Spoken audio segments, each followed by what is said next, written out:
it was interesting to see how they set up as well without Mahrez there. Obviously, without Gundogan as well. They had Kovacic in the middle, which, again, was so strange to see. But everyone who's managed and played with Kovacic just said what a useful, unique midfield player he is. He's full of energy, pretty much like Gundogan was. But obviously, Gundogan perfected the art of being a box-to-box. So how do you think he's going to settle into this team? Do you think he'll remain a starter? Do you think he has to rely on him being a starter now? I think fundamentally he's got all of the skills and the traits that you probably want for that sort of player in a Pep Guardiola team. I think he's got the basics down to a T. He can, move the ball quickly.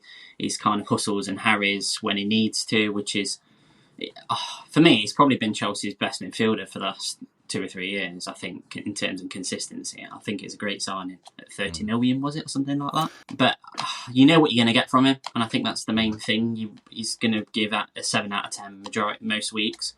So I think it's a really savvy signing for me. I think it will do a good job. Whether it's obviously going to come in and permanently replace Gundogan, they're two completely different players. Gundogan does offer a lot more going forward. Obviously, he's got his goals that he's able to. That he obviously chipped in throughout the season, some very important goals as well. Critical goals. Yeah. Rodri's also done that on a few occasions last year as well. True. Yeah. So it will take a while for them to kind of settle, I suppose, build relationships and partnerships in those midfield areas. But I don't doubt that it will take long for him to kind of fit into kind of Pep's, philosophy and be able to pick up on these things quite easily.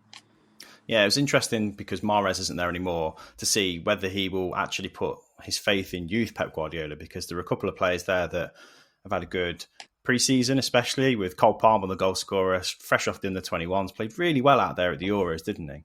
And came off the bench and scored a really well-taken goal as well. So there are talk that maybe he will be the one that will replace Mahrez and they'll give him more of a chance as he comes off the bench. And obviously Phil Foden didn't really feature much last season as well. So I kind of feel like Foden's a bit of a new signing almost, isn't he? He's got a point to prove that he deserves to start for City as well. So is there any need for attacking players, do you think? Because they've lost a couple, but almost replaced them with youth, very good youth. Which not many teams get to do like for like. There's always a real bedding in period. But Palmer's 21 now, I think, isn't he? Or, he's coming up to that age where he should be starting. So it's now or never for City for him, really, isn't it? Yeah, there's been a lot of talk about him going on loan. I think Leicester are actually interested in him. I think the talk came out that apparently City want to keep him and give him minutes. So if he was able to get, like, for instance, Riyad Mahrez's minutes, I think that'd be doing a great deal of good, really. Kind of getting some exposure to the Premier League and, the biggest competitions. And you can't really ask for any more to be playing in those sort of competitions, especially at that age. Not a lot of players are playing the best football at a very young age, like he probably will be. And he looks like a really good talent, a great strike for the goal. I don't know whether I'm being a bit critical, but I thought Ramsdale, his positioning for the goal wasn't probably the best. I think it was too far over to his near post, and it's not right in the corner. So I don't know whether he potentially could have done better. I know we ask so much of goalkeepers these days. The level of criticism is ridiculous, isn't it? But at the very top, these are the small margins that make a difference. And he's also a player that probably defenders don't know a lot about either. And because for me, I thought he was able to cut in on his left foot too easily. But I think as soon as he does that, like you say, you have to almost anticipate as a goalkeeper what he's going to do next. And I thought it was pretty clear what he was going to do because he had plenty of time to shape to shoot.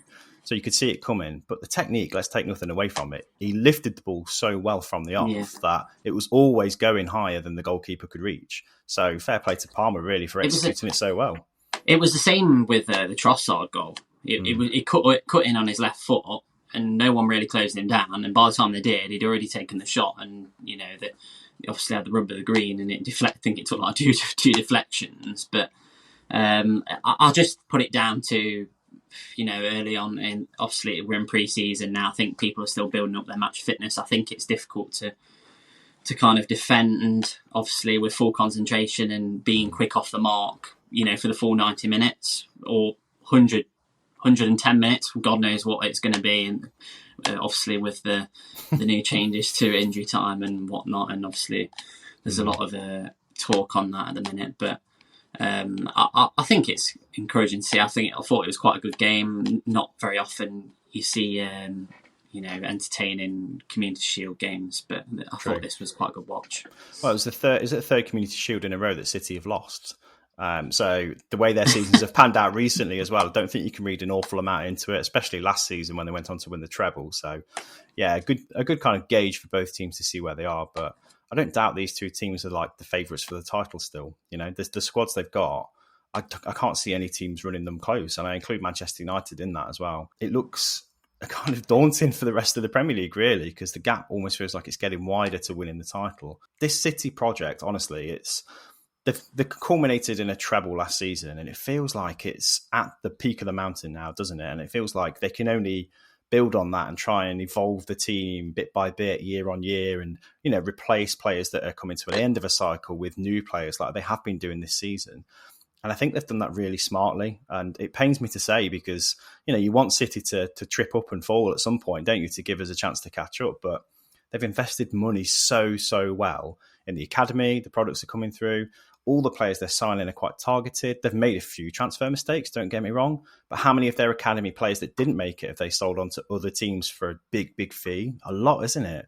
So the project and the model seems to be working so well.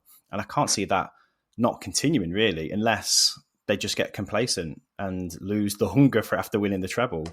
And with Guardiola as coach, I can't see that happening. I think the only way that City will ever drop off now is if and when he leaves.